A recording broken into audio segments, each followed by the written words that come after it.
Шановні українці, українки. Fellow Ukrainians, today our delegation returned from Geneva after negotiations with the American side and European partners.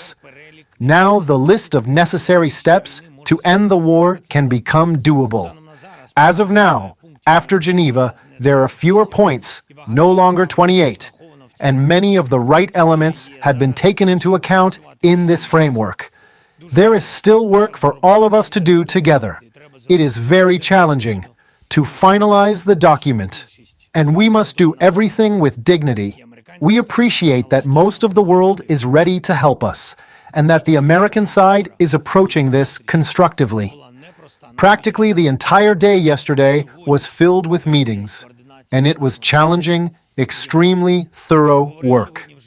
Today, the entire day has been devoted to coordination with our partners in Europe. I have already spoken with the presidents of Finland and Lithuania, with the president of the European Council, and with the prime ministers of Norway and Spain.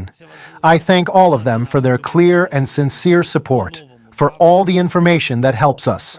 Ukraine is not alone, and that is important. Our team has already reported today on the new draft of steps, and this is indeed the right approach. I will discuss the sensitive issues with President Trump. Ukraine will never be an obstacle to peace. This is our principle, a shared principle, and millions of Ukrainians are counting on and deserve a dignified peace. We will do everything for this, and we are ready to work as quickly as possible.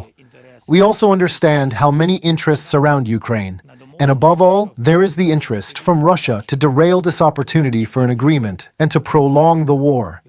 We can see which interests are intertwined, and who is trying really hard to weaken our position, Ukraine's position, spreading disinformation, intimidating our people. We are countering every such attempt to derail the end of the war. Constructive work with partners is essential to us. We are safeguarding Ukraine's interests and protecting Ukrainians. This is our key negotiating framework. I thank everyone who stands with Ukraine and does everything to ensure Ukraine succeeds. We must also be cognizant that Russia will not ease its pressure on us, on Ukraine, on our people. In these days and weeks, it is essential to take air raid alerts and all similar strike threats very seriously. We clearly understand whom we are dealing with, and all necessary orders have been issued within the Air Force and across all other components of Ukraine's defense and security forces. We will react. And it would be fair for all our partners, especially for the American side, to take into account the threat that their own intelligence also sees. If there are negotiations, if there is constructive engagement, if we are truly ending the war, then there must be no missiles, no massive strikes on Ukraine, on our people.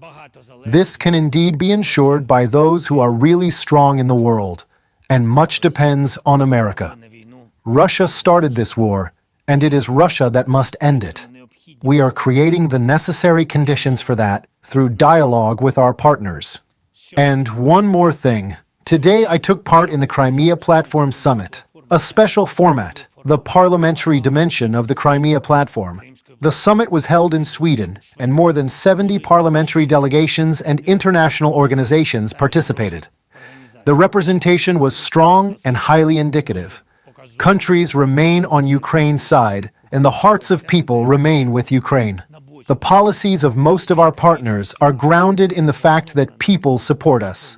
They support the courage of Ukrainians and justice for people and states. It is important that the path to peace follows this very logic, and most importantly, that we remain strong, united, and effective so that Ukraine can achieve peace, a dignified peace. Thank you. Thank you to every Ukrainian for your support. I am proud of our people. Glory to Ukraine. Слава Україні!